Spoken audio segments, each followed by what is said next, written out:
Ladies and gentlemen, welcome to the World Food Day Ceremony 2020. Today, October 16th, FAO's 75th anniversary. We will now start the ceremony.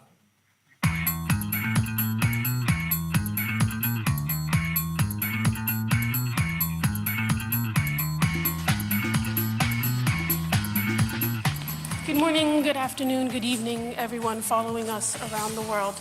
I'm Yasmina Bouzian, and I'd like to welcome you to FAO's headquarters here in Rome. Today is actually a very unique day. We are marking World Food Day, which is also FAO's birthday. A milestone, 75 years since the foundation of the organization. Unfortunately, these times are also very unique because with the COVID-19 pandemic, we can't meet physically. This said, linked for a common purpose, we are also linked digitally through our laptops, through our telephones, through all the social media platforms.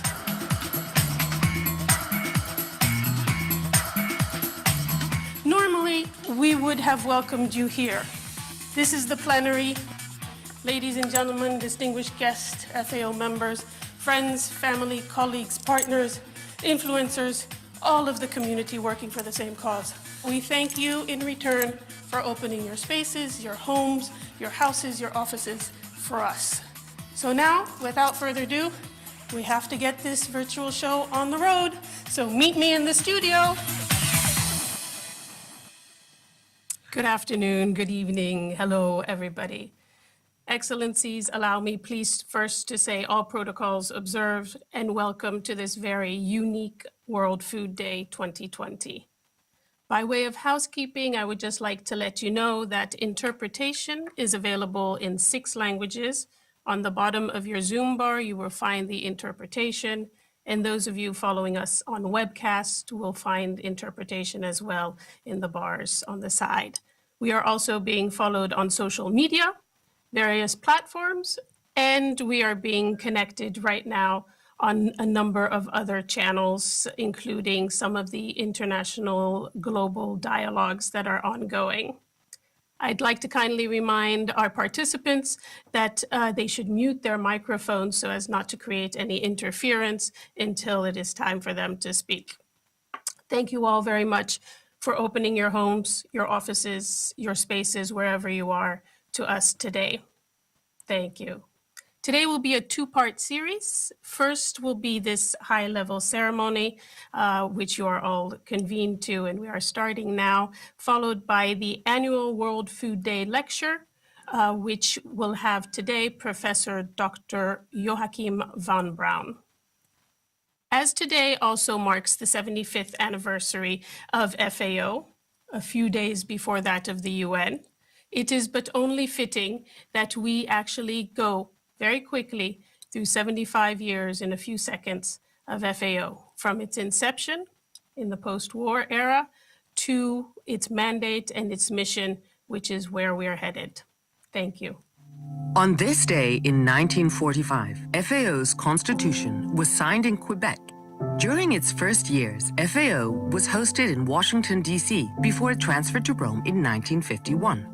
The aim is that every man, woman, and child in the world should have the food he needs to be really healthy. It is the beginning of a great world plan which will put common sense into the affairs of men.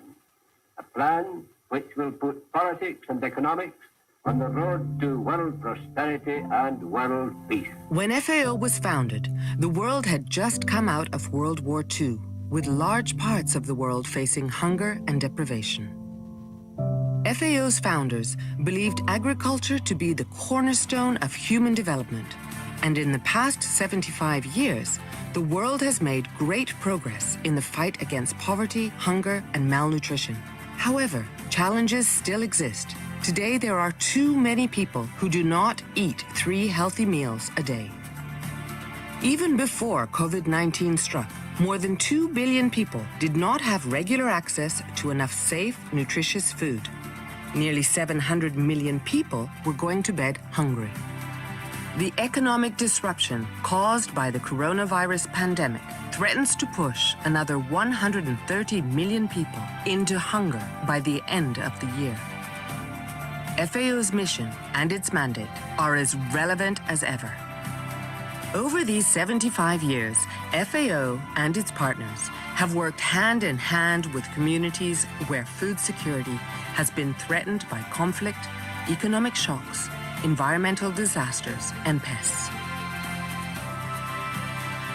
To address these challenges, we will have to effectively harness the data, technology, and innovations needed, and we will continue to work together with existing and new partners.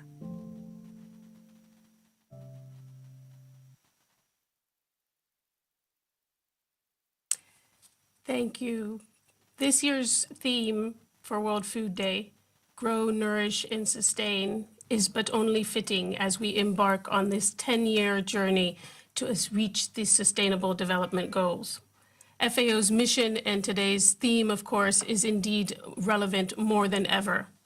Awarding the Nobel Peace Prize this year to our sister agency, WFP, whose intricate history and story lies as well with us and bonds are very tight, puts fighting hunger firmly at the center of the global agenda. Congratulations to our colleagues from WFP and especially those who are working in very difficult situations in conflict zones and other areas. More than ever, we must find innovative solutions and build partnerships to end hunger and be able to reach the Sustainable Development Goals by 2030. So on this day where we look forward in building partnerships and in finding solutions, we also take the time to say thank you to those who have been working tirelessly for our everyday. We say thank you to our food heroes, who despite difficult moments have been there to put food on our tables. كان والدي دائم الابتسام وكان يعمل راعيا للماشية. لقد علمني أن الغذاء هو سبيل السعادة. Porque los caminos que recorremos se entrelazan, dando vida a una infinita variedad de historias. Les poissons que je pêche chaque jour, on ne les trouve que dans ces eaux. 我们提供粮食，滋养生命。 E noi dobbiamo nutrire il mondo. It's time to take action. We all have a role to play. Давайте добьемся лучшего в жизни и в обществе повсюду. We need a food system that sustains lives, the planet, and protects its workers. لأن مصيرنا واحد، أفعالنا هي مستقبلنا.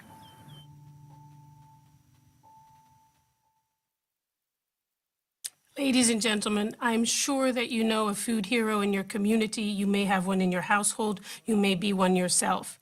Please share your stories, your photos, and your videos with us at #FoodHeroes. And today, on this World Food Day, events, commemorations, and actions are taken in more than 150 countries in 30 different languages. They are uniting people in different ways, if not in person, by action and by theme. Through them, they're sharing how they will contribute and how they do contribute to a better world and to reach a better future. This is happening across the globe, as a matter of fact. I'll just give you a few points.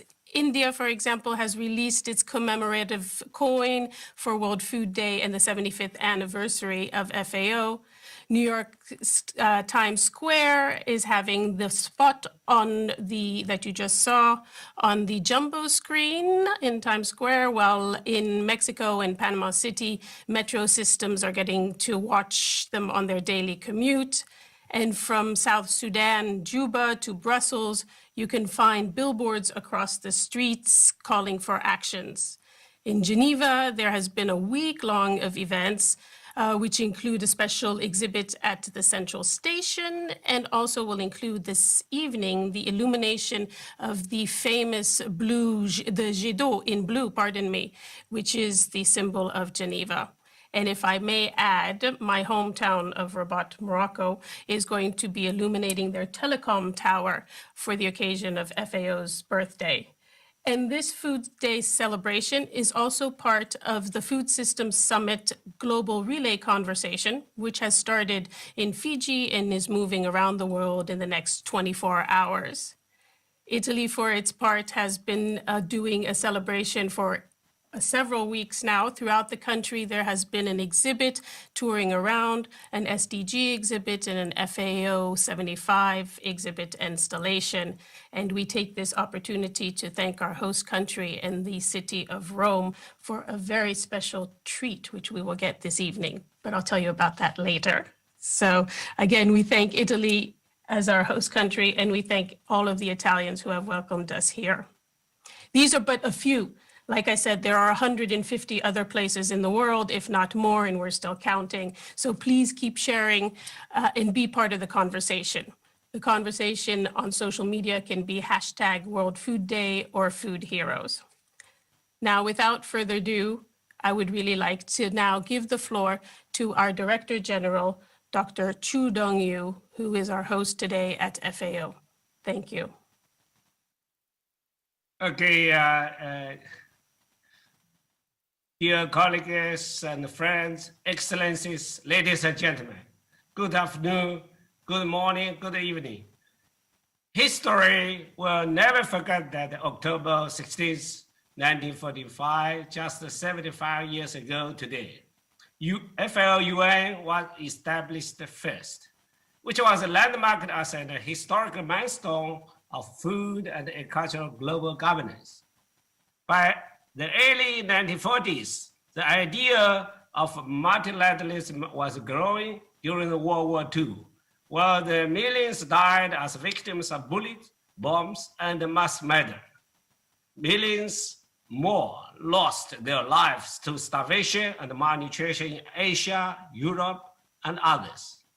Historians will never forget that the visionary American President Franklin Roosevelt called on all nations to work together to secure food and nutrition for all the people by convening a layered food and agricultural conference from May 28th to June 3rd in 1943 in Hot Springs, Virginia, USA.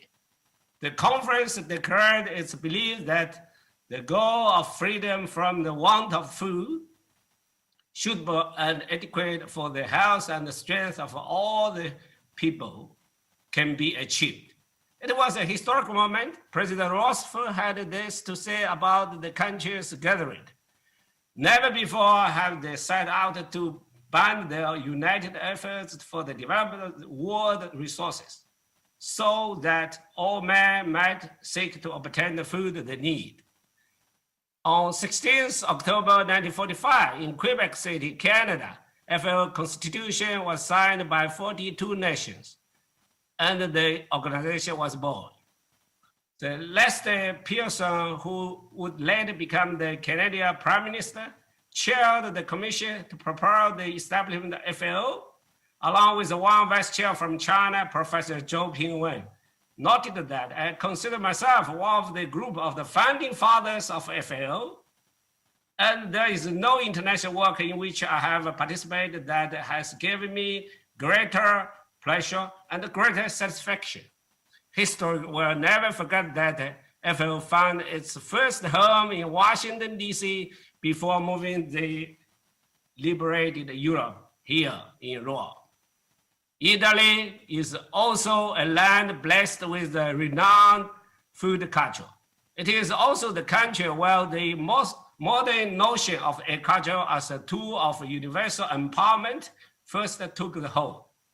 Since the historical choice of establishing FAO headquarters in Rome, Italy moved on to hosting 25 UN-related entities with Italy's generosity and long commitment now. I express my sincere appreciation to the government and people of Italy. History tells us that looking back on the past 75 years, it is only the small spray in the long river of the time. All these years later, here I am, at once the proudest and most humbled of men to be leading this organization. But this is far bigger than myself. My presence here is son of the poor rice farmers from the Chinese 2,360 years long traditional family is the embodiment of the idea of multilateralism and innovation, and a living proof of what can be achieved when you decisively set out to overcome poverty. To eradicate hunger and poverty, nourishing the world through the power of agriculture is what the FAO set out to do. Alongside the wider United Nations itself, and the effort quickly bore the fruits. During the FAO first quarter of century existence, the Green Revolution vastly increased the cultivated areas, improved the quality of seeds, and modified farmer machinery. Credit took off. Countries registered farmland, issued title deeds, and started irrigation schemes.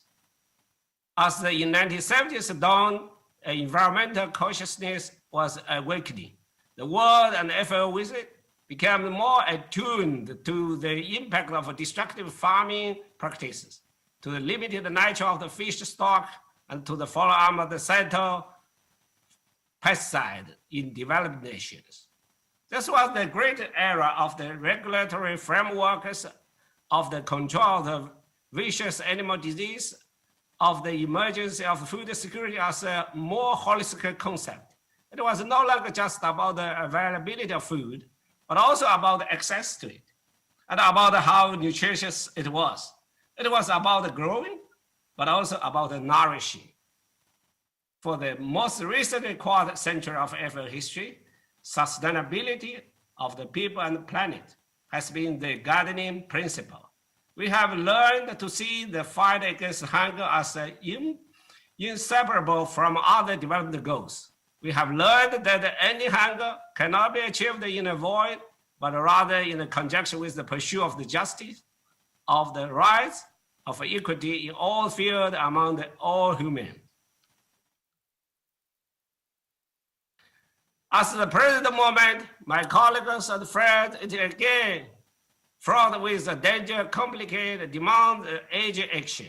As hunger grows once more, as the COVID-19 pandemic exposes the fragility of our food systems, history is calling upon us once more to rise to the challenge. History enlightens us that we have established an international multilateral platform. We have a benefit from the multilateral system, and we will continue firmly safeguarding and strengthening it together with all members. Continuous innovation and constant adaptation to new challenges and new changes are the key to maintain the vitality of the organization. Openness and inclusiveness are the cornerstone for the all business we carry out. The light of humanity has been and will be shining on our way going forward.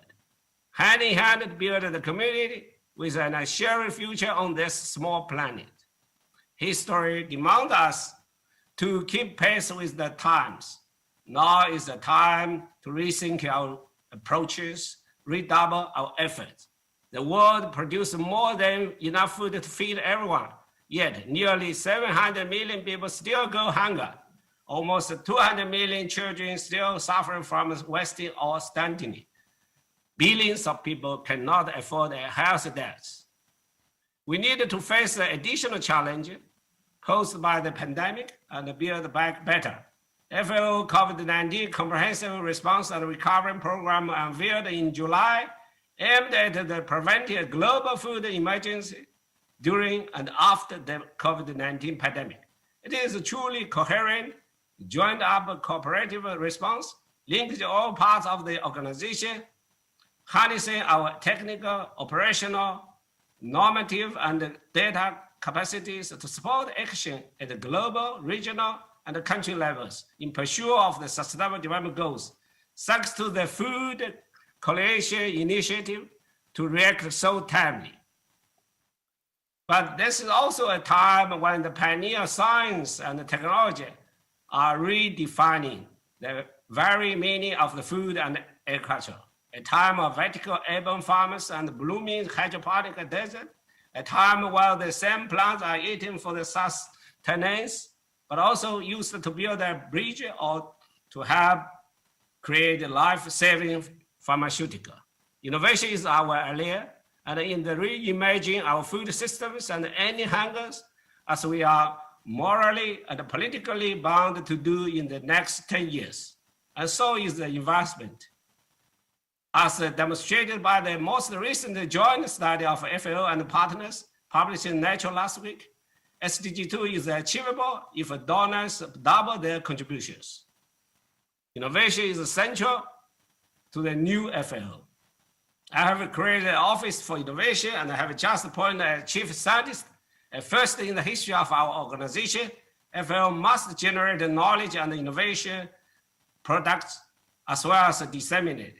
This can only happen by deepening partnership, not only with government, but also with academia, civil society, and the private sector. Digital food and agriculture is happening now, and more our future. Digital world should include digital economy, digital governance, and digital society to ensure sustainable digital agri-food systems and flowering digital villages and towns. A great number of apps, e-commerce channels, technology have been changing the livelihood of farmers and upgrading agri-food systems. There are tremendous potential to improve the livelihood of smallholder farmers who still provide most food in the developing world. Our regulatory work is core to our historical mandate and remains crucial. But this can no longer be confined to negotiating food safety standards or treaties. Despite their continued importance, the use of artificial intelligence is the new frontier in combating hunger and in health and nutrition applications. This will require the substantial new normative power. FAO is already working on this with industry leaders and with the Fortifica Academy for Life. At a basic operative level, no breakthrough overcomes from the organizational status quo. FAO venerable institution structure has served us well over decades, but history is accelerating under our eyes. This is the reason that I have introduced a flatter, modular structure that encourages agility and collaboration. And we translate this approach through FAO flagship hand-in-hand initiative that is country-owned and country-led, focus on the leaving no one behind and place the priority emphasis on the vulnerables. The initiative comes on state-of-the-art technologies such as the hand-in-hand geospatial platform, which deliver key information for decision-making, and the data laboratory of statistical innovation, which combine unconventional data sources, big data, artificial intelligence, and data science for decision-making and impact evaluation. This new generation of inclusive initiative requires unprecedentedly joint efforts. We must work together relentlessly with all partners, UN system entities, governments, private sector, NGOs, and academia in pursuit of one of the humankind's most noble objectives, which is also FAO reason for existence, ending hunger and malnutrition everywhere.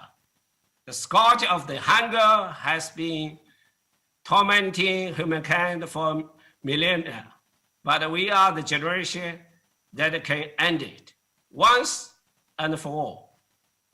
Let mission accomplished. The fulfill FAO mandate, hard work lies ahead of us, action leads to change, history is made by, recorded by, and evaluated by the people. Every generation has its historical responsibility. FAO has been entering a new era. We are ready to make history with your support, with your solidarity, and achieve active engagement. Let us trust, respect, keep commitment to each other, and to grow, nourish, and sustain together with a dynamic FAO for a better world. I thank you. Over to you. Thank you for your words. Thank you for your perspective, 75 years, and also for the way forward. You will be pleased to know that on our session right now, we have already 1,400 and counting, still going over participants, many more on social media and following through webcast, which makes that we have a number of partners that are or potential partners so that we may reach your goal of ending hunger and malnutrition and poverty. With that, I would like to be able to segue to His Holiness Pope Francis, who is a strong supporter of the global effort and multilateral effort towards a better world and ending hunger. As you have noted yourself, Director General. In his latest encyclical, Pope Francis stated that he called strongly to increase global solidarity to end hunger in his latest Fratelli Tutti. We were honored in the last years to have the presence of Pope Francis here at FAO for different moments, and this year he is sending us his video message. Su Excelencia, señor Ku Dong-ju, Director General de la FAO. En el día en que la FAO celebra su 75 aniversario de creación, quiero saludar a usted y a todos los miembros que la componen. Su misión es hermosa e importante porque ustedes trabajan con el objetivo de derrotar el hambre, la inseguridad alimentaria y la malnutrición. El tema propuesto para este año con ocasión de la Jornada Mundial de la Alimentación es significativo. Cultivar, nutrir, preservar. Y esto juntos. Nuestras acciones son nuestro futuro. Este tema destaca la necesidad de actuar conjuntamente y con la voluntad firme para poder generar iniciativas que mejoren nuestro entorno y promuevan la esperanza de muchas personas y de muchos pueblos. A lo largo de estos 75 años, la FAO ha aprendido que no basta con producir alimentos, sino que también es importante garantizar que los sistemas alimentarios sean sostenibles y proporcionen dietas saludables y asequibles para todos. Se trata de adoptar soluciones innovadoras que puedan transformar la forma en que producimos y consumimos los alimentos para el bienestar de nuestras comunidades y de nuestro planeta, fortaleciendo así la capacidad de recuperación y la sostenibilidad a largo plazo. Por eso, en este periodo de gran dificultad causada por la pandemia del COVID-19, es todavía más importante apoyar las iniciativas implementadas por organizaciones como la FAO, el Programa Mundial de Alimentos, el WFP y el Fondo Internacional de Desarrollo Agrícola, FIDA, con vistas a promover una agricultura sostenible y diversificada, sostener las pequeñas comunidades agrícolas y cooperar para el desarrollo rural de los países más pobres. Somos conscientes de que hay que responder a este desafío en una época que está llena de contradicciones. Por un lado, somos testigos de un progreso sin precedentes en los diversos campos de la ciencia. Por otro lado, el mundo se enfrenta a múltiples crisis humanitarias. Lamentablemente, constatamos que según las estadísticas más recientes de la FAO, a pesar de los esfuerzos realizados en los últimos decenios, el número de personas que luchan contra el hambre y la inseguridad alimentaria crece, está creciendo, y la actual pandemia agudizará todavía más esas cifras. Para la humanidad, el hambre no es solo una tragedia, sino una vergüenza. En su mayor parte está causada por una distribución desigual de los frutos de la tierra, a lo que se añade la falta de inversiones en el sector agrícola, las consecuencias del cambio climático y el aumento de los conflictos en distintas zonas del planeta. Por otra parte, se desechan toneladas de alimentos. Ante esta realidad, no podemos permanecer insensibles o quedar paralizados. Todos somos responsables. La crisis actual nos demuestra que se necesitan políticas y acciones concretas para erradicar el hambre en el mundo. En ocasiones, las discusiones dialécticas o ideológicas nos llevan lejos de alcanzar este objetivo y permitirnos que hermanos y hermanas nuestras sigan muriendo por falta de alimento. Una decisión valiente sería constituir con el dinero que se usa en armas y otros gastos militares un fondo mundial para poder derrotar definitivamente el hambre y ayudar al desarrollo de los países más pobres. De este modo se evitarían muchas guerras y la emigración de tantos hermanos nuestros y sus familias que se ven obligados a abandonar sus hogares y sus países en busca de una vida más digna. Señor Director General, al manifestar mi deseo de que la labor de la FAO sea cada vez más incisiva y más fecunda, invoco la bendición de Dios sobre usted y quienes cooperan en esta misión esencial de cultivar la tierra, nutrir a los hambrientos y salvaguardar los recursos naturales, de modo que todos podamos vivir dignamente, con respeto y con amor. Muchas gracias. We are very honored to have this video message from His Holiness Pope Francis, and we thank him very much for the importance that he places on multilateralism to be able to reach a better world and end hunger. Long before FAO arrived in Rome in 1951, its precursor, the International Institute of Agriculture, had been founded here in 1905.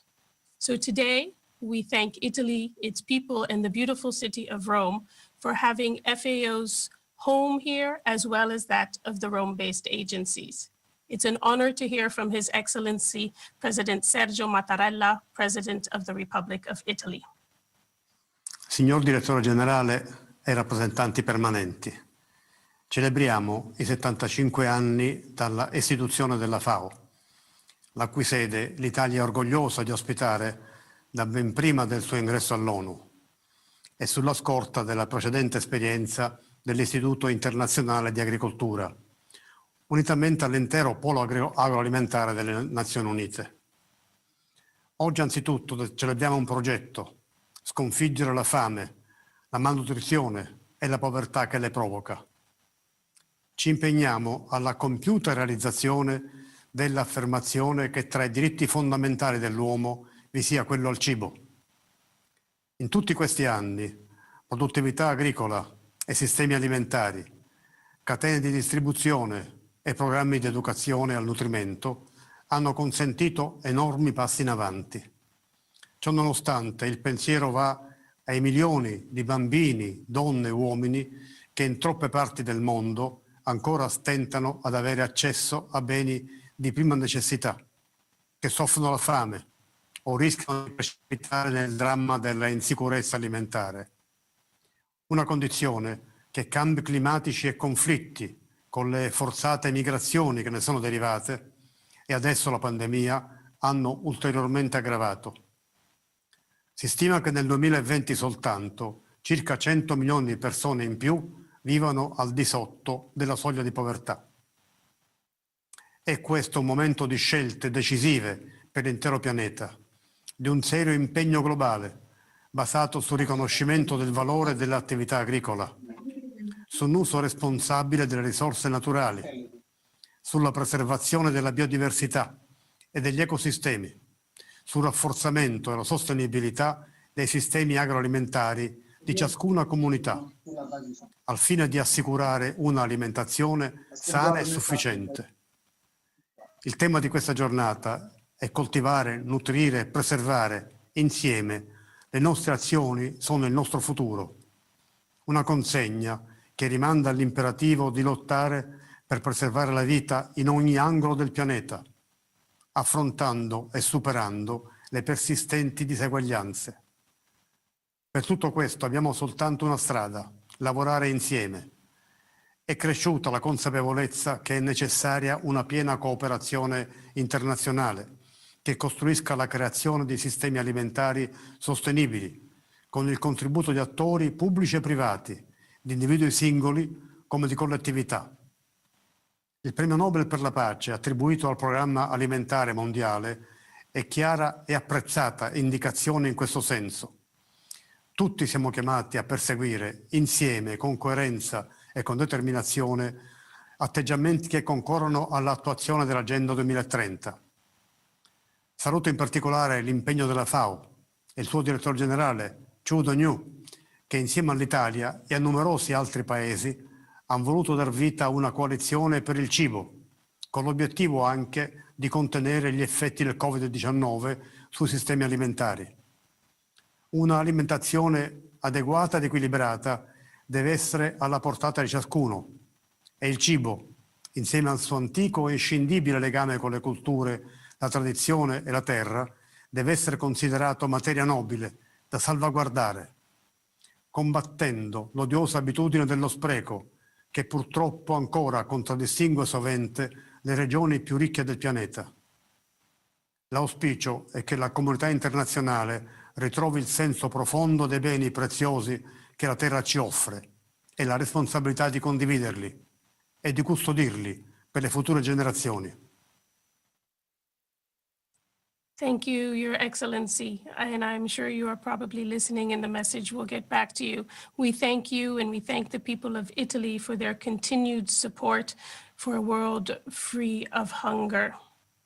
Let us now cross the oceans to the United Nations, where we will hear from the Secretary General, Antonio Guterres, and who will give us a message for World Food Day and on the occasion of FAO's anniversary. The award of this year's Nobel Prize for Peace to the United Nations World Food Programme recognizes the right of all people to food and our common quest to achieve zero hunger. In a world of plenty, it is a grave affront that hundreds of millions go to bed hungry each night. The COVID-19 pandemic has further intensified food insecurity to a level not seen in decades. Some 130 million people risk being pushed to the brink of starvation by the end of this year. This is on top of the 690 million people who already lack enough to eat. At the same time, more than 3 billion people cannot afford a healthy diet. As we mark the 75th anniversary of the United Nations Food and Agriculture Organization, we need to intensify our efforts to achieve the vision of the Sustainable Development Goals. That means a future where everyone, everywhere, has access to the nutrition they need. Next year, I will convene a food system summit to inspire action towards this vision. We need to make food systems more resistant to volatility and climate shocks. We need to ensure sustainable and healthy diets for all and to minimize food waste. And we need food systems that provide decent, safe livelihoods for workers. We have the know-how and the capacity to create a more resilient, equitable, and sustainable world. On this World Food Day, let us make a commitment to grow, nourish, and sustain together.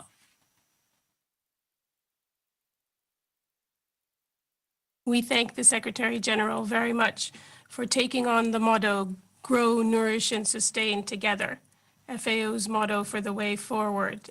And we thank him very much for his words and his words of inspiration for the entire UN system on this particular day.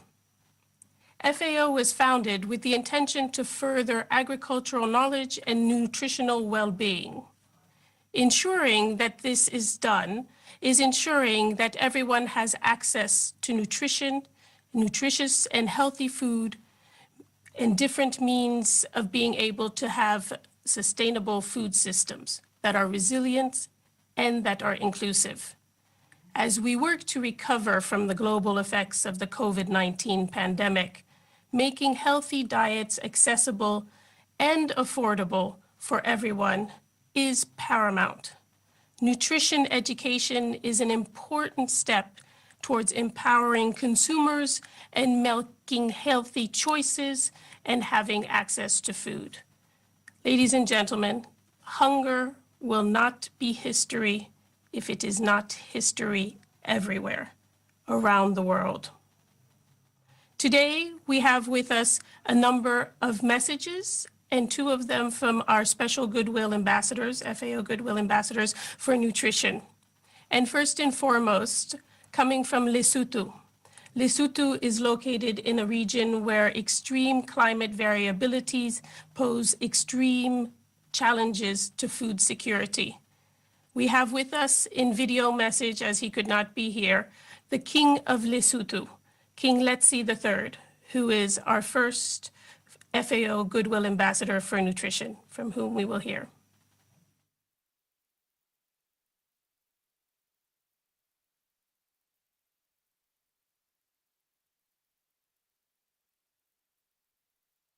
Participants, ladies and gentlemen, it is indeed an honor for me to address you on this special and historic day, marking the 40th observance of World Food Day and also celebrating the 75th anniversary of the Food and Agriculture Organization of the United Nations. This year's celebration is being held under the theme Grow, Nourish, Sustain, Together our actions are our future. To me, this theme reads as a clarion call to member states of the FAO to work together through regional and global initiatives and programs to build more resilient and robust food systems, which will enable us to defeat the scourge of hunger, food insecurity, and malnutrition in our respective countries and communities. Distinguished participants, as we all know, the COVID-19 pandemic has had a devastating impact on food security and nutrition. The goal of ending hunger by 2030 is a daunting challenge, and progress being made towards achieving that goal is painfully slow. Putting it plainly, we are not on track to meet the goals of ending hunger and ensuring access to food for all. Some of the evidence of this dire situation is contained in the 2020 report of the state of food security and nutrition in the world, which indicates that if recent trends continue, the number of people affected by hunger will surpass 840 million by 2030. This constitutes a staggering 9.8% of the world's population.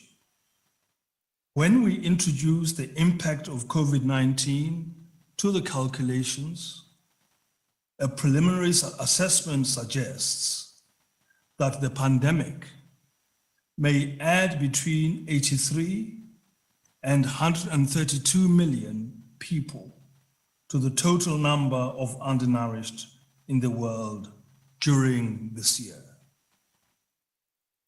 This alarming scenario means that the nutritional status of the most vulnerable population groups is likely to deteriorate further as a result of the destructive health and socioeconomic impact of COVID-19.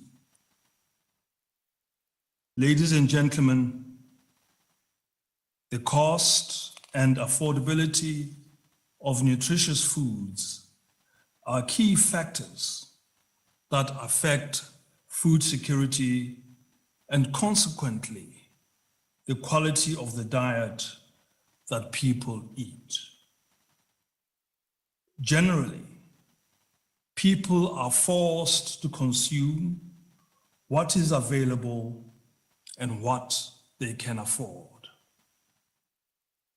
Unfortunately, healthy diets remain unaffordable for many poor people in all regions of the world. We are told that in 2017, more than 3 billion people in the world could not afford a healthy diet. And most of these people live in Africa and Asia.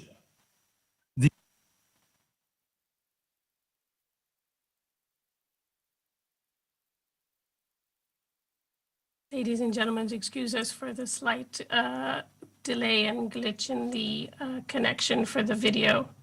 We will try and resume that as quickly as possible.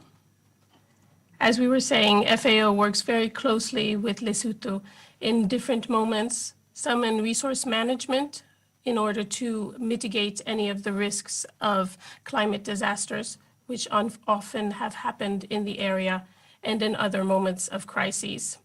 We will try and resume with the message from His Majesty King Letsie III of Lesotho.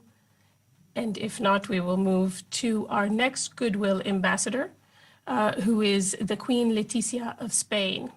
So we move to Spain, and then we'll come back to the latter part of the King's message. We return to the Mediterranean, where Spain has been paramount in trying to promote food security and the right to food. It has established a number of legislation and policies in that direction, and the country also hosts the Food Observatory and supports parliamentarian alliances against hunger and malnutrition worldwide.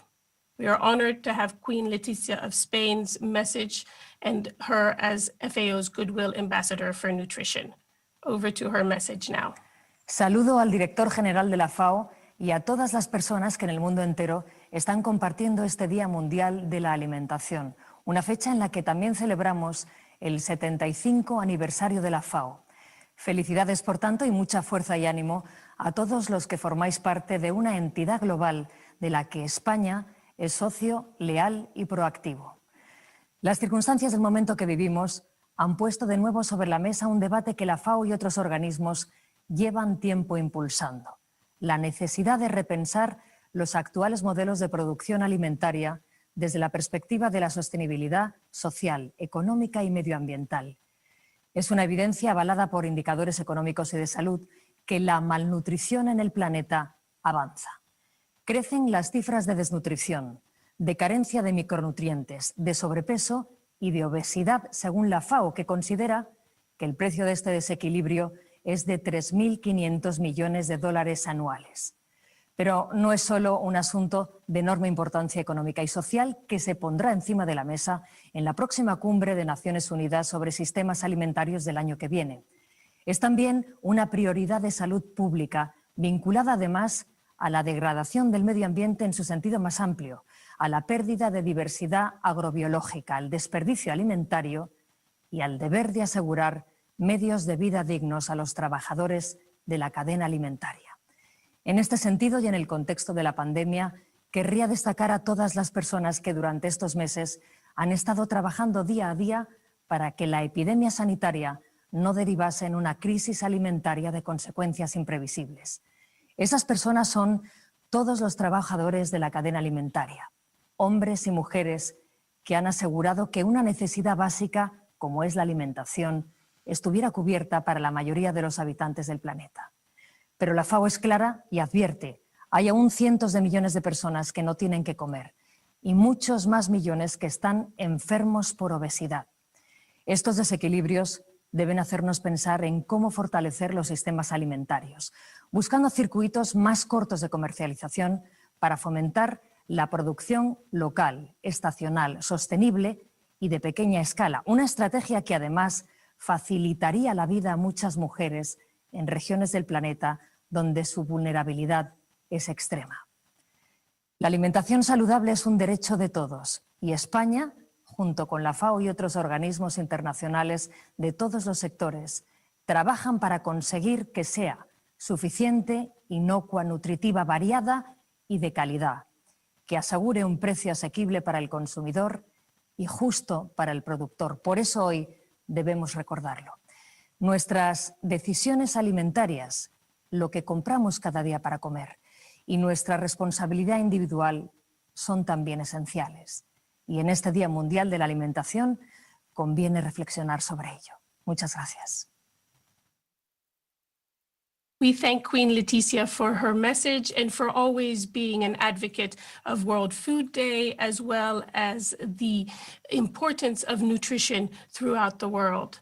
We will have both videos and both messages from our Goodwill Ambassadors for Nutrition on the website, where you will be able to have the final closing paragraph from King Letzi III, where he recalls to all of us the need to work together and to ensure that nutrition is good and healthy nutrition is available to all, in particular children and those who are needing more support. So you will have all of that on the website, and we apologize for the slight glitch on the last paragraph of his message. We thank both of our Goodwill Ambassadors, and we move on to something that is very important, which is collaboration, something that all of our guests have spoken about, and collaboration is the cornerstone of the work of the Rome-based agencies.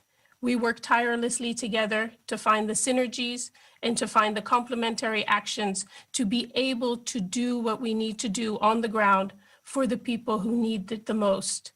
And without further ado, I'd like to be able to give the floor to our two sister agency heads, the International Front for Agricultural Development and the World Food Programme. Monsieur le Président, Monsieur Hombouk, vous avez la parole. Merci beaucoup.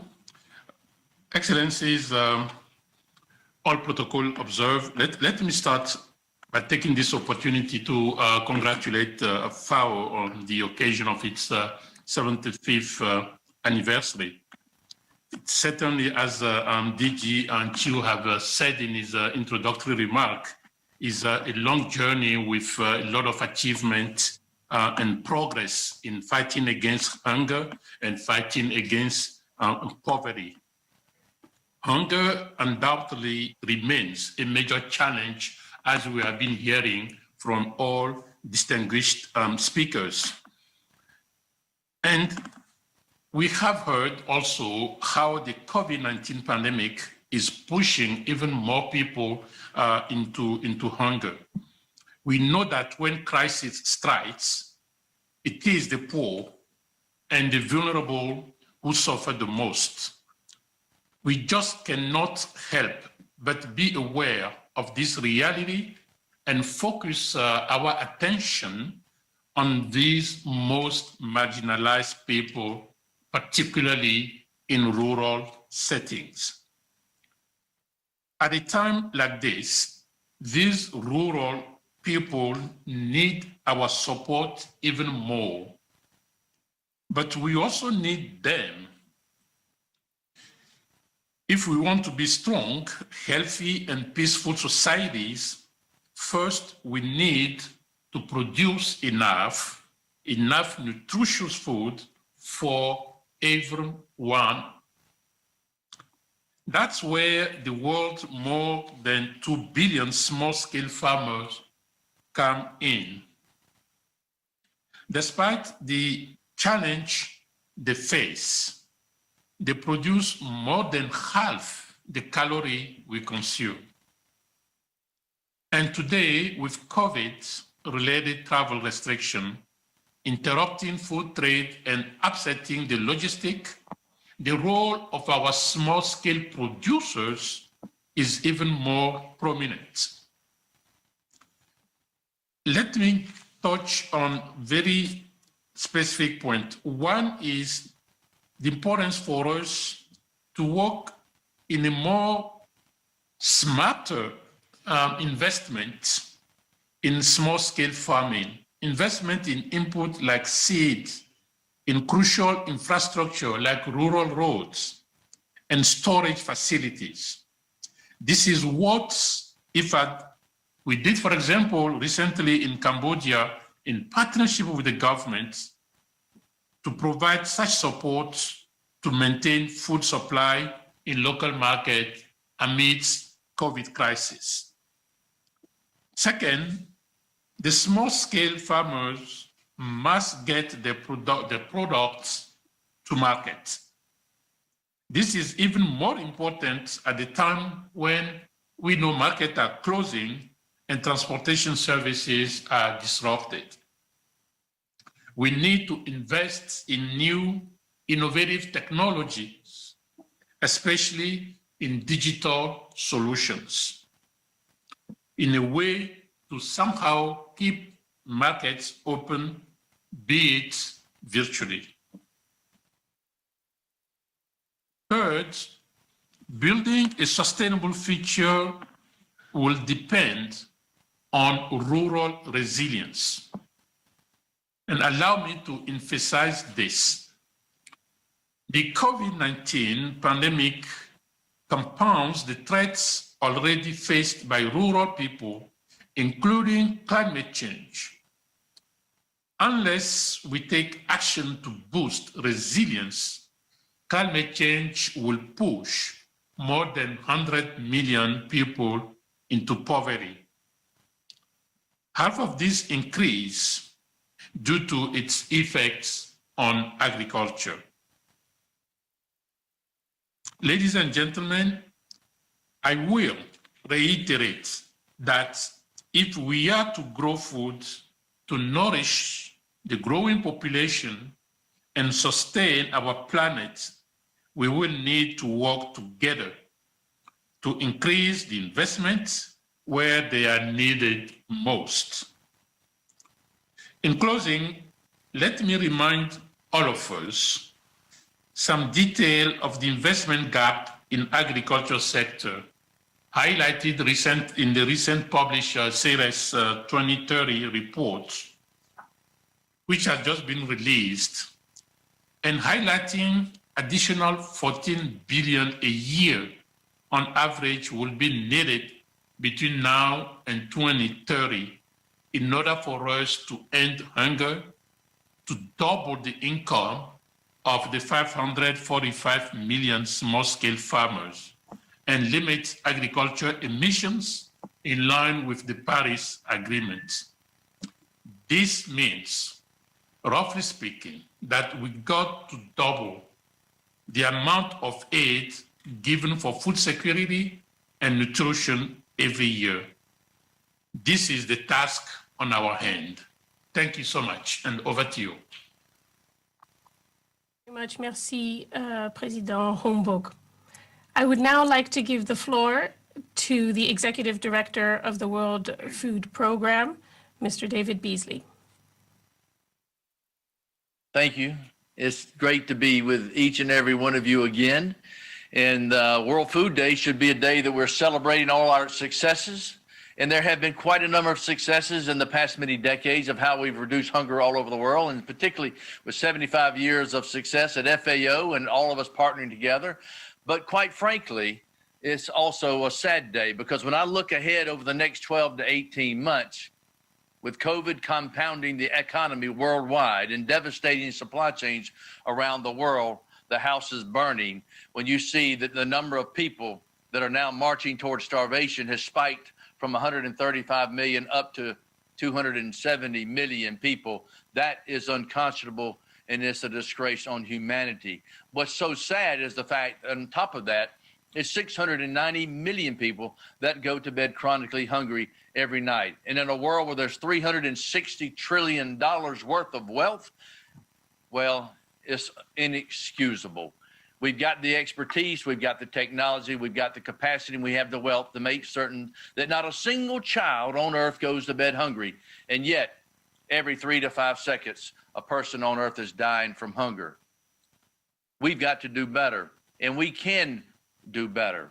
When I look at the report that we're issuing today called The Cost of a Plate of Food 2020, it's hard to believe that 186% of the income, of average daily income of a South Sudanese, for example, is for a plate of food.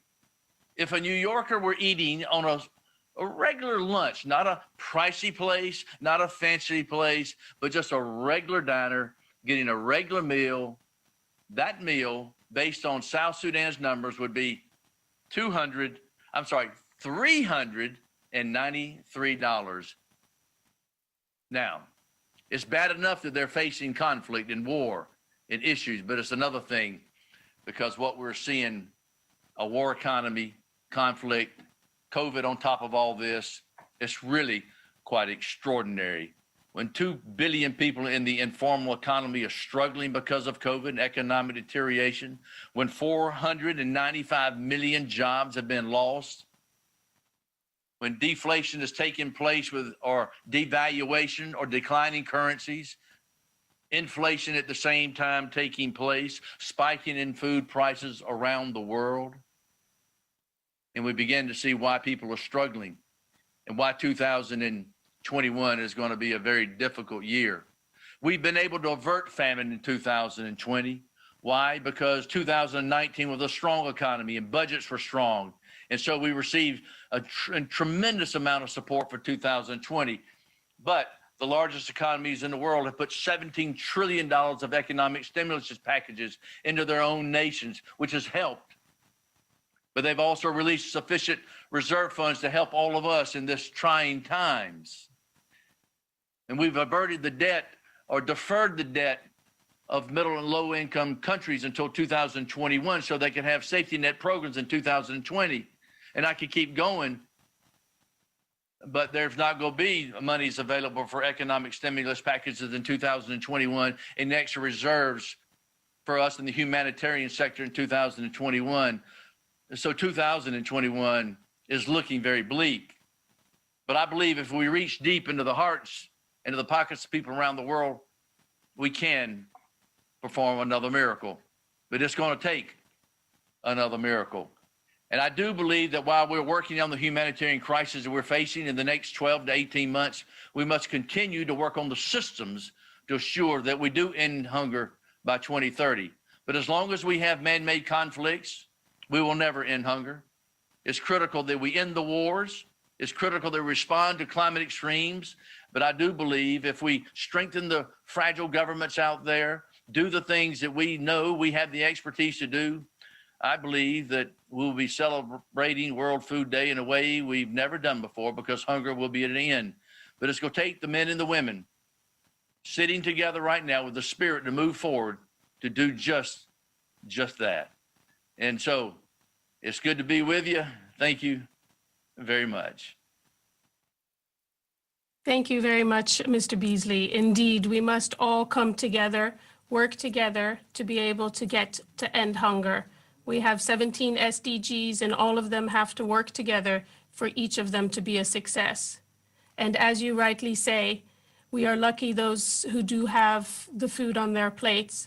And with that in mind, I'd like to remind everybody behind our food, there is always somebody who has produced it, who has planted it, who has harvested it, who has fished it, and who has transported it.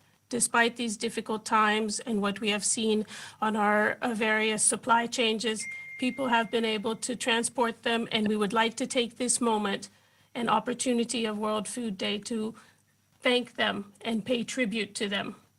They have brought food to their communities and beyond. They have been helping to grow, nourish, and sustain our world, and I'd like you all to pay tribute to them with me as we watch this slideshow.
We thank our food heroes. Please continue to send your stories of food heroes. We would like to compile as many as possible and, of course, reach out and pay tribute to them. On the occasion of the 75th anniversary of FAO, I'd like to invite you to check out and to also, over here, the QR code for this digital publication that traces back the history of FAO from its inception in 1945, also addresses the intricate histories of the Rome-based agencies, and also touches on the various aspects of its work, including environmental and development and sustainability aspects, and goes all the way into the way forward with digital innovation and other aspects. So please do check out the publication. And now I would like to also draw your attention to something that is going to happen a little bit later on today.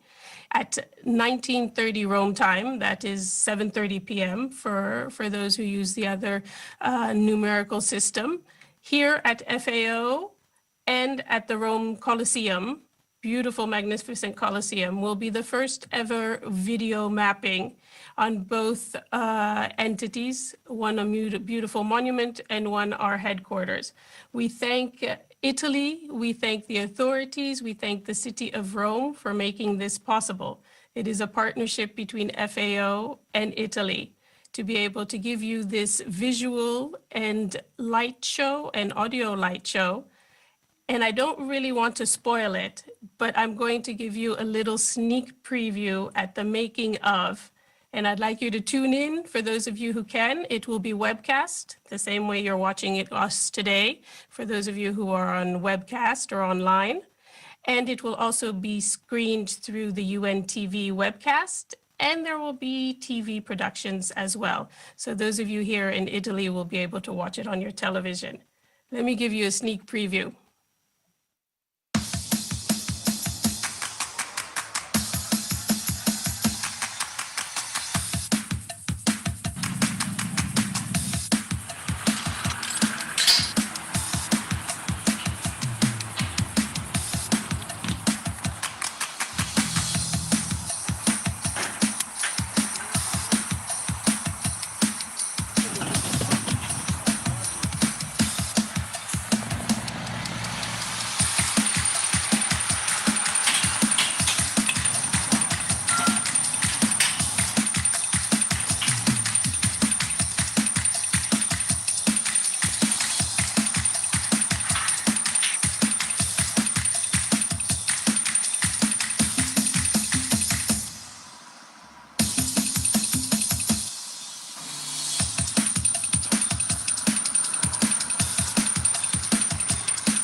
So that was just to give you a little taste.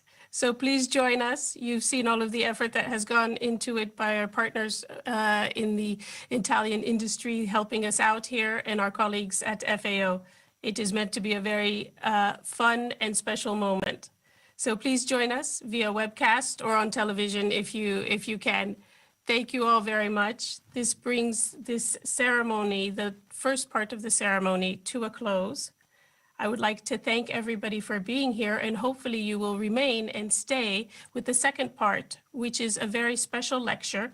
We have our special guest, Professor Dr. Joachim von Braun, who will be speaking to us today about the role of policy, innovation, bioeconomy, and sustainable development goals in agri-food system transformation.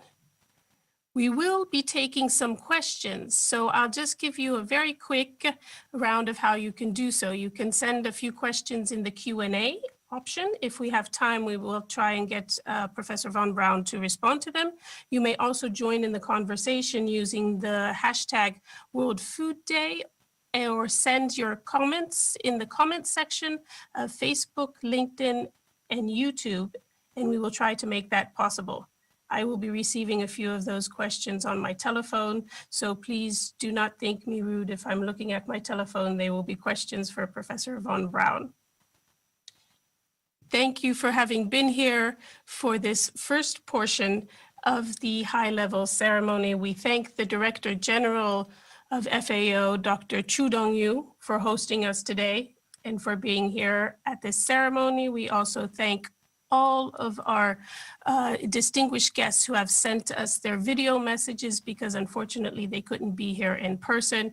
And we thank our colleagues and our counterparts from the Rome-based agencies, Executive Director Beasley and President Homburg from IFAD for being with us today. Director General Chu Dong-yu, thank you for having this ceremony. Okay, the floor is yours. Yes, and thank you, Professor. It's my close friend. So it's time for you to give the innovative speech to all my colleagues around the world to make the FAO more knowledge-based and with a fresh refresh of the knowledge and thinking. So it's over to you. Thank you very much, Director General and the Professor. Professor Dr. Von Braun, I will go through just a few points of your very distinguished curriculum and bio, just for those colleagues who are listening in and our panelists and participants, for them to have an idea before I hand the floor over to you, if you don't mind. So for all of you listening in, tuning in, we are over close to 1,400 on Zoom and beyond. Professor Von Braun is the chair of the scientific group of the United Nations Secretary General's Food System Summit. He is the director of the Center for Development Research at Bonn University and professor for economic and technological change. Dr. Von Braun is also the president of the Pontifical Academy of Sciences of the Vatican and a member of the board of Alliance of a Green Revolution in Africa, AGRA. So he also his research touches on a number of aspects, and I'll just list a few, and you will see from the lecture that it is plentiful. Dr. Von Braun researches economic development, science and technology policy, poverty reduction, food and nutrition security, agriculture, resource economics, and trade. So without further ado, Dr. Von Braun, I'll give you the floor, and thank you for joining us and giving us some pearls of wisdom in this lecture. Well, thank you for the invitation. Special thanks to FAO Director General Chu Dong-yu. Special congratulations to WFP, it's David Beasley for the Peace Nobel Prize received this year. That's a very important signal. 50 years after Norman Borlaug received the Nobel Peace Prize, it was timely that the Nobel Committee handed the award to WFP. I would like to share my screens. Chair, do you see my PowerPoint?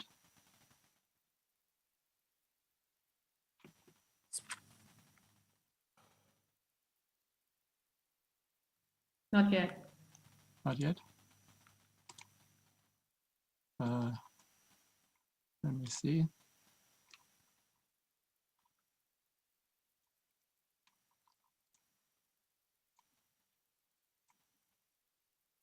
Oops, still not yet? Black screen.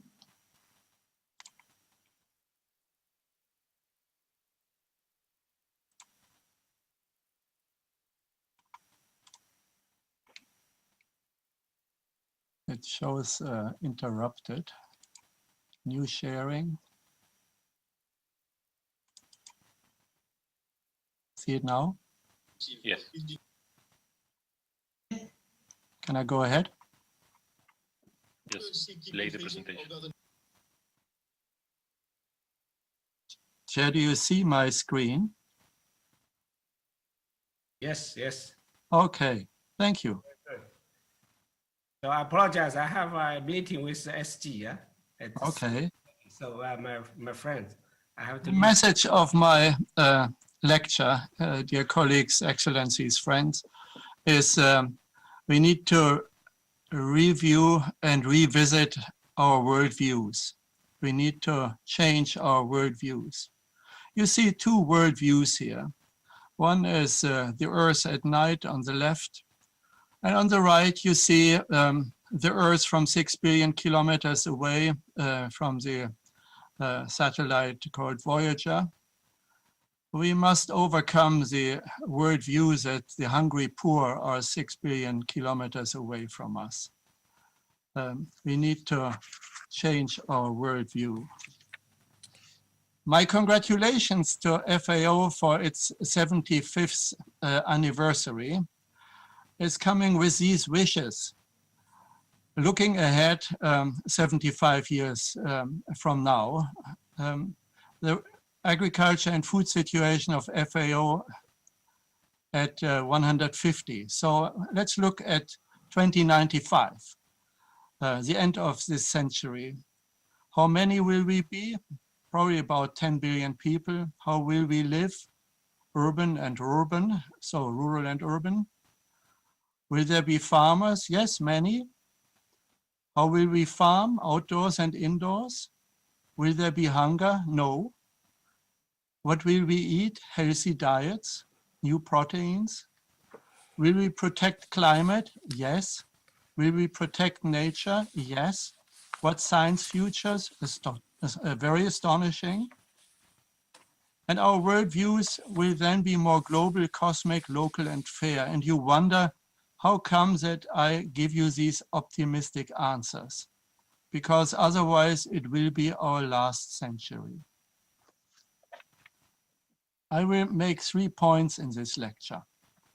Why do we need the agri-food system transformation? How to get towards a food system we need?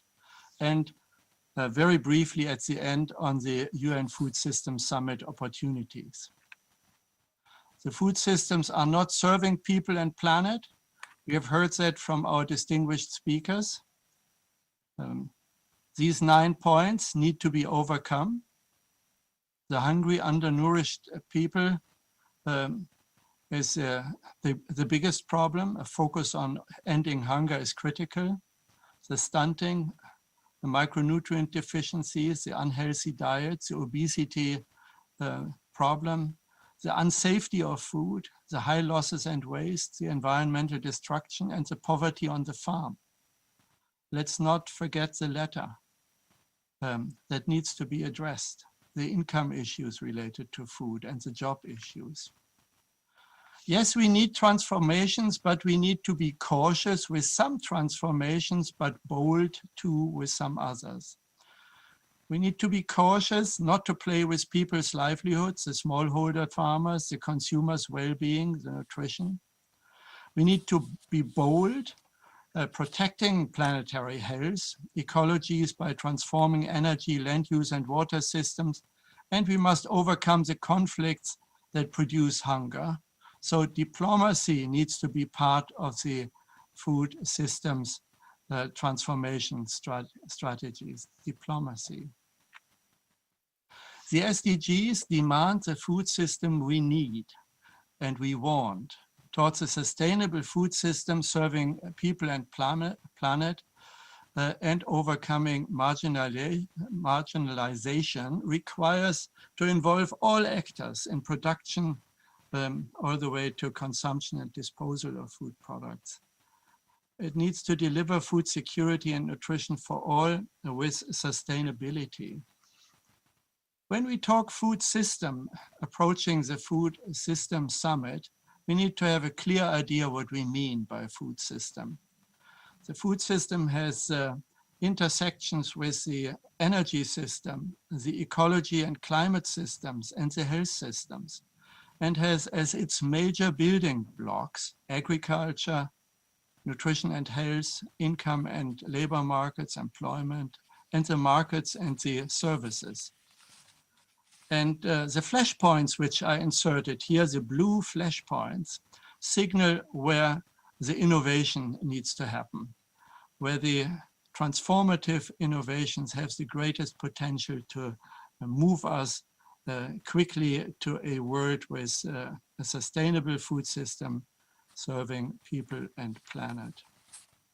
So how to get towards the food system we need? There I want to make 3 points. Policy change needed, innovations and science opportunities, moving towards a bioeconomy and moving onward from there.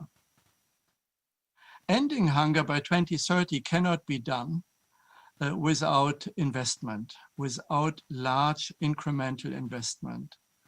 Lifting 500 million people out of hunger by 2030 requires additional investments of about $14 billion per year until 2030, every year. That needs to be mobilized. Ending hunger by 2030 requires an additional $25 to $36 billion per year of investments. This is the result of a set of studies which FAO and my institute and others have tabled this week. There are large-scale analytical initiatives of large numbers of research entities behind this, I put the sources here, you can read it. So we know what it takes. It is not a lot of resources in view of what we currently are willing to spend, and rightly so, willing to spend to address the COVID-19 crisis. We need to have the same willingness to overcome hunger and undernutrition that we have shown in the world to address the COVID-19 crisis.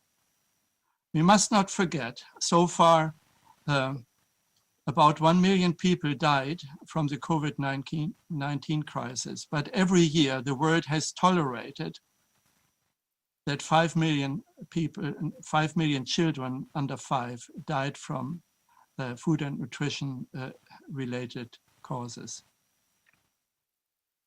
Ending hunger by 2030 needs a focus on transforming Africa's food production. And there are great opportunities. Examples of big impact are building farmer skills, eliminating gender gaps, microdosing fertilizer, using more tractors in shared ways, small-scale irrigation and the Africa Free Trade arrangements. The opportunities are there, and agriculture in Africa is progressing fast. That's the good news. We need further policy change. Policy change by involving countries, development partners, society, and science, investing in the transformation, respecting diversity in strategies, attention to trade and economy-wide policies, and promoting societal engagement and participation. That also applies to the upcoming Food System Summit, societal engagement. Learning from well-performing countries makes a lot of sense. The governments of low and middle income countries that reduced hunger by more than 50% in the past couple of decades, or more than 50%, had high economic growth, high agricultural growth, high investment growth of capital from government, high health and education expenditures, and achieved high yields. Hunger reduction goes hand in hand with improvements in policy, sectoral, human, and macroeconomic development. There are many countries who have shown this performance.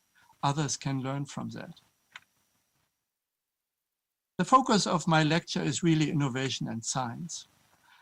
Innovation must include the entire food system's value chains.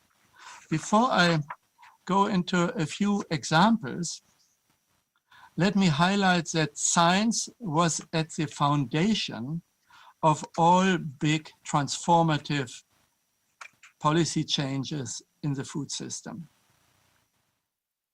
Imagine climate policies without climate science. No way. Climate science is at the foundation, including the modeling of climate, forward-looking modeling, showing the risks and threats and the disaster which then materialized, starts already to materialize. So climate science, plant breeding, and its research was fundamental for transforming Asian agriculture productivity. Socioeconomic research is also very important. So China's transformative policy in the late 1970s, the experiments in Anhui province had led to the transformation of Chinese agriculture and Chinese economy and had worldwide implications.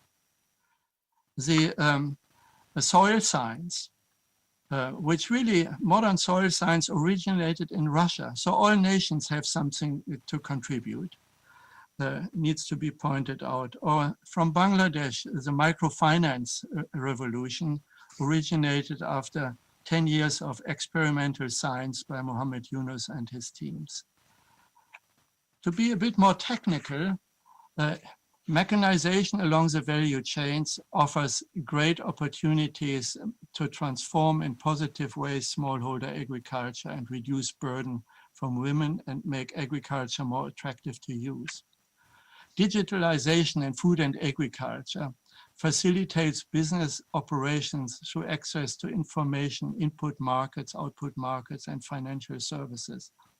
So the sharing economy has great opportunities with digitization in agriculture worldwide.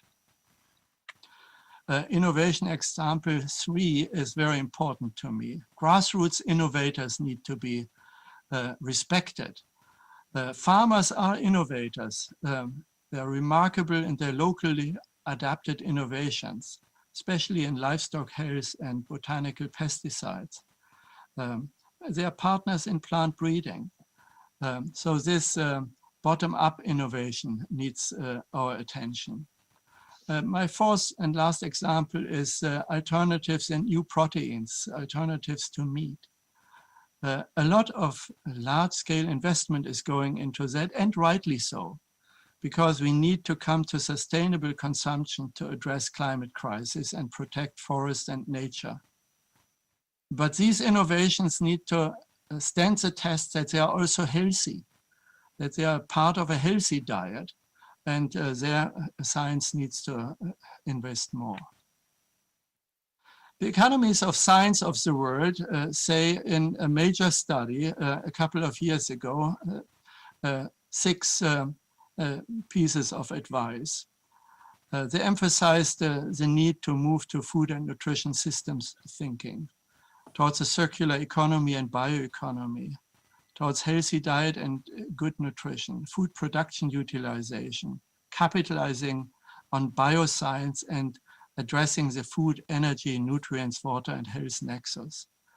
The academies, these are key statements from the 140 academies of sciences who have contributed with these messages, which have been internalized, as we have seen today in the speeches, by the policy community, and that is very good news. I mentioned bioeconomy as part of the end game of transformation. We cannot just talk transformation, we also need to think about what it should lead to, transformation of the food system, the sustainable food system, in the context of the larger biosphere of the planet. I emphasize that transforming the food system needs to go towards a circular and sustainable bioeconomy. Bioeconomy is a knowledge-based production and utilization of biological resources with innovative biological processes and principles to sustainably provide goods and services across all economic sectors. So not just the food sector, all economic sectors. So processes, knowledge, and resources need to come together. FAO plays a significant role in exploring opportunities of bioeconomies. Many countries have given themselves in the last 7 or 8 years bioeconomy strategies flagged here on the world map. We are headed towards a global bioeconomy summit later in November. I point to an initiative in East Africa, an East African Bioeconomy Summit, and the Latin American region is spearheading initiatives as well. There are bioeconomy processes addressing climate crisis into the post-fossil fuel economies with interesting innovations relevant for emerging economies and low-income countries, opportunities to leapfrog into a more bio-based sustainable economy in which the food and agriculture sector plays a central role. But there are conflicting goals in the agri-food system which need to be addressed. Some people speak of trade-offs. I rather prefer synergies and the opportunities to move things forward together through science and innovation. But we need to pay attention to conflicts in the short term and avoid them through innovation investments. And that's where political processes are called for, such as they will build around the Food System Summit. Ladies and gentlemen, colleagues, let me conclude by pointing to the UN Food System Summit opportunities. Inclusive dialogues will be central to the Food System Summit, and just today, the website on the dialogues was launched. I put it here. Focus on key action tracks, champions playing a role. A people summit is what the world needs, and not just a government and a civil society. A people summit, really embracing it broadly, where all the groups of civil society play a key role. Digital platforms need to facilitate interaction. I point to a scientific group with scientists representing key science organizations and academies providing evidence base. And follow up after the summit to 2030 and beyond is essential. We need to focus on this decade. A World Food Day is not enough. We need a World Food Day every day in this decade, a food decade to end hunger. Let me close by revisiting my message. We must change our worldviews to achieve the world without hunger. Worldviews that embrace and see those who are currently suffering from hunger and malnutrition and extreme poverty. They must be on our focus. That requires the solidarity which Pope Francis highlighted in his address a moment ago. Thank you again for your attention. Thank you very much, Dr. Van Braun. I think that there are many questions that have been coming through there. I've gotten a number on my phone. I think your presentation has sparked a lot of questions that you may wish to take into consideration. Just look at my phone and my notes as I've been typing them out. The first one that comes to us from social media as well is, does science and research make any difference to end hunger? How was that done in the past decades?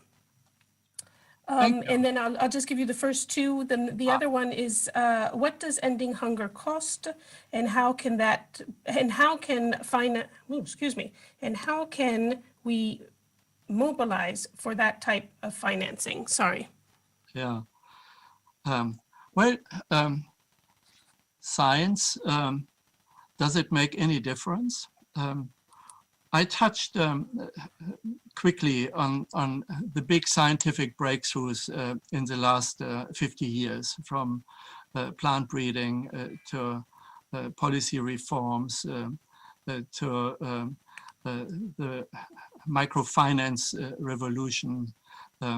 So science, especially bioscience, but also social science, play key roles for the big transformations which are required for the food system.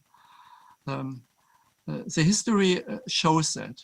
If you look at the curve of population growth over the last 200 years, it is dotted with the science breakthroughs that we had in the field of energy, mechanization, bioscience, health science and facilitated the progress. And we need to invest even more in that direction.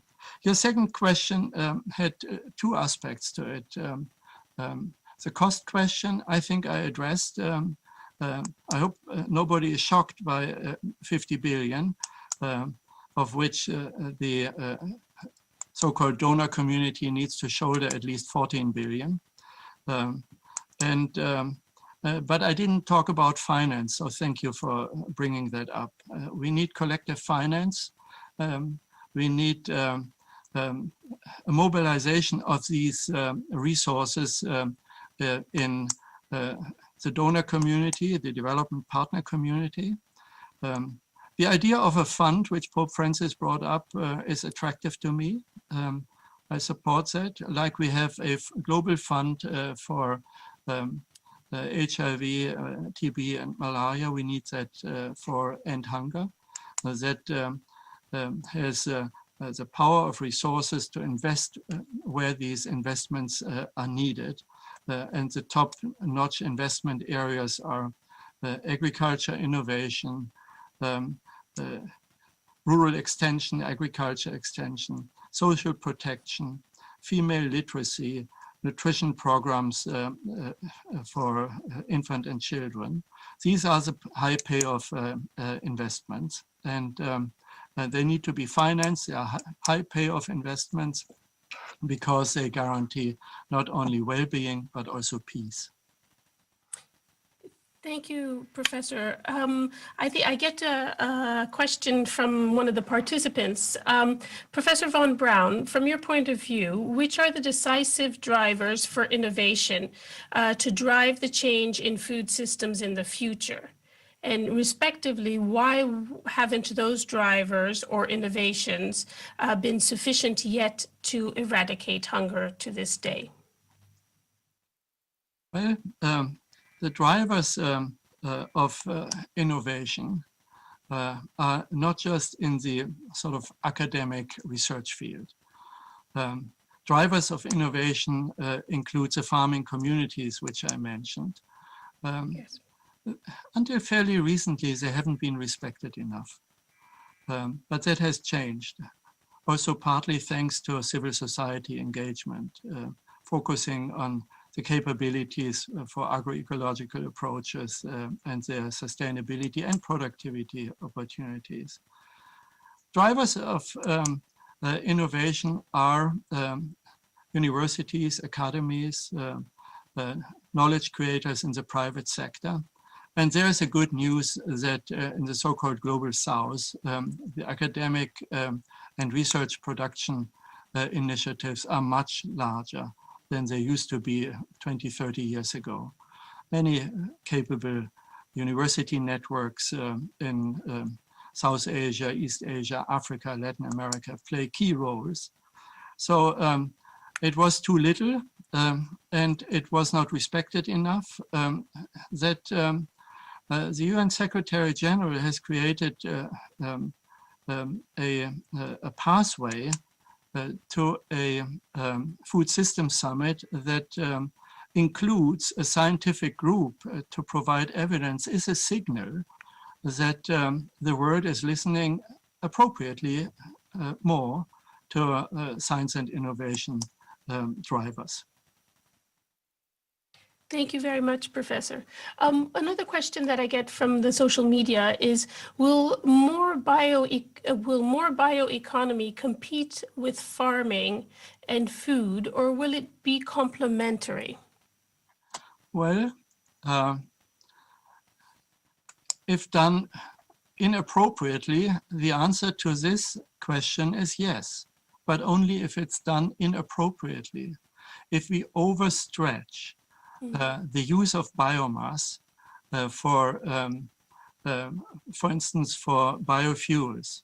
That had happened in 2007 and 2008 for some time. But we have learned from that lesson. It played a role in Europe and in North America. the excessive expansion on the short term with biofuels, burning crops and transforming them to ethanol or biodiesel. We have learned that lesson. It is no longer a threat. Nowadays, there are great synergies between the use of biological resources without addressing inappropriately the need for sustainable land use, be it forests or crop production. I see only synergies between bioeconomy and sustainable farming and food. Thank you, Professor. I have another one that comes in from one of our participants that says, how to reduce the cost or the price of biofood.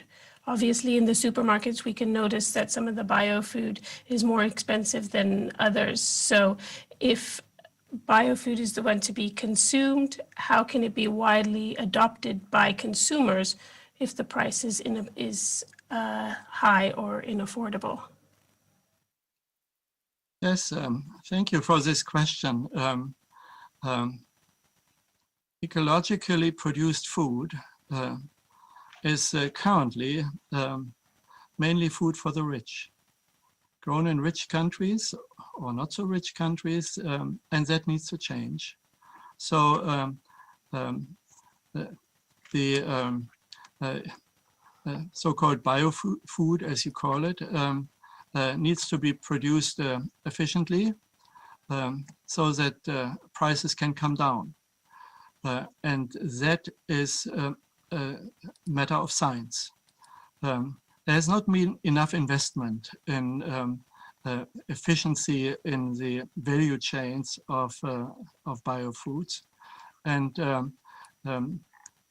ecological approaches must not come at the cost of poor people who pay high prices or have no access.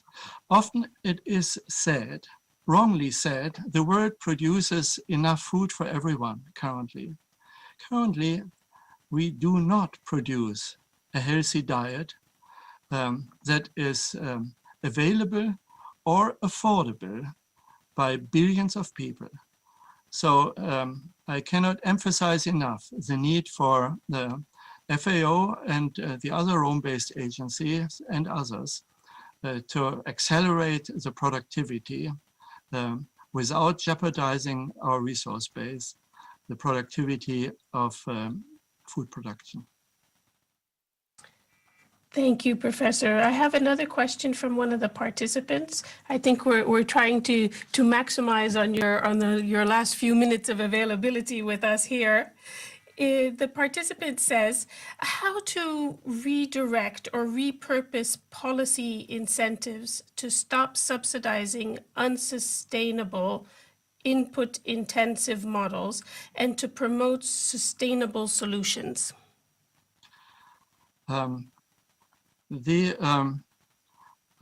subsidies for farming on the input side, which the caller is explicitly asking, have been a significant factor in parts of Asia and India and in China and also in Europe for a long time. But these input subsidies have proven to be rather wasteful in terms of resource use and have not been helpful for the qualities of soils and have led to soil degradation, to nutrient leaching and so on. So most countries have learned these lessons. But there are exceptions where input subsidies in very poor environments can play a role, should play a role, when farmers do not have the resources and cannot run the risk of purchasing good seeds and fertilizer, temporary subsidization in order to unleash agricultural productivity increases can be justified. So not at a large scale, but on a temporary basis, then it may be justified. Another area is the upfront investment costs for small-scale irrigation, for instance, solar-powered and so on, not affordable by smallholders in parts of Africa. So these are investment support and not short-term subsidies. I very much support that. Thank you, Professor. Along those lines, I have a question which you've touched on, but it comes from social media as well, that says, should there be more mechanization of small farms, and what kinds of opportunities for digitization or digitalization for small farms? Well, mechanization is a controversial topic. Mechanization in the smallholder sector is a controversial topic. Nobody debates mechanization in North America, Europe, or nowadays in East Asia. Why so? Because there is the thought that mechanization would destroy jobs in smallholder agriculture. That perspective has proven wrong. If appropriate mechanization, for instance, sharing tractor plowing services or stationary threshing machines, oil pressing, and so on. So first stage value chain mechanization is as important as mechanization on the field. If that is done appropriately, it adds to jobs because timeliness of operations is much better. And the huge burden of women working with the hoe, working the field with the hoe in weeding, needs to be overcome. This is not to be protected. Mechanization needs services. So bringing in the tractors is not enough. So the service component, the education and training component is absolutely essential. And this is where the youth in rural areas has the high demand for mechanization. We don't keep, emerging economies don't keep young people in rural areas and on the farm if mechanization is not accelerated. So the digital aspects, which you also mentioned in that question, are pretty important because it's the information sharing which is facilitated, including digital tractor hiring as already accelerated in India. Thank you, Professor. I know we're coming to the end of your lecture time. I'd like to ask you maybe one question that comes, which is something that we often think of. We think of way forward, long term, and we have one of the participants who's asking us, what are the short-term policy measures that you would recommend to world leaders as they look at their countries, as they look at themselves and their countries from different incomes, high and low? What would you recommend, both for high-income countries and low-income countries? What short-term policies can we do so that we can achieve the global goals, SDG 2? Maybe that question was provoked by my very long-term perspective, how the world of food and agriculture would look like in 75 years. I think the short-term priorities are completely clear. Number one is overcoming the hunger and misery around refugee flows, and the hunger and misery in the conflict areas mentioned already earlier, be they South Sudan or Yemen or around Syria and elsewhere.